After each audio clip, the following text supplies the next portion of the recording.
প্রিয় দর্শক, আজকে শেয়ার করব ভুট্টার দানা দিয়ে আমি কিভাবে পপকর্ন তৈরি করে নিলাম। তো চুলায় একটি প্যান বসিয়ে দিলাম, দিয়ে দিচ্ছি পরিমাণ মতো তেল, আর এর ভিতরে দিয়ে দেব সামান্য একটু লবণ দেওয়ার পরে আমি একটু মরিচের গুঁড়া দিয়ে দেব। কিন্তু মরিচের গুঁড়া দেওয়ার পরে একটু মরিচের গুঁড়োটা একটু কালচে হয়ে গিয়েছে। এর ভিতরে দিয়ে দিচ্ছি আমি ভুট্টার দানাগুলো।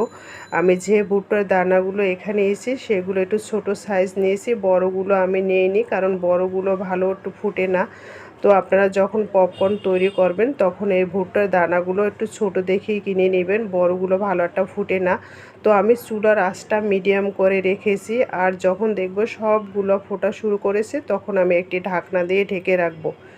আর ভুট্টার দানা এর আগেও আমি কিনেছিলাম, কিন্তু বড় দেখে সেগুলো ভালো একটা ফুটেনি। আমি এবারের মতো এত সুন্দর, আরও অনেকবার চেষ্টা করেছি কিন্তু এত সুন্দর ফুটেনি। আমার মনে হয় আজকে একটা দানাও ছিল না, প্রতিটি দানাই সুন্দরভাবে ফুটছে।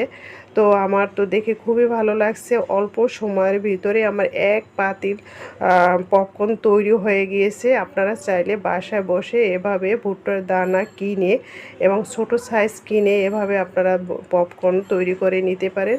তো এই তো দেখুন, আমার পুরো পাতিলটা ভর্তি হয়ে গিয়েছে, দেখে আমার খুবই ভালো লাগছে। তো আমার ভিডিওটা দেখার আগে অবশ্যই লাইক দিয়ে দেখা শুরু করবেন। সবাই ভালো থাকবেন। আজ এ পর্যন্ত। আল্লাহ হাফেজ।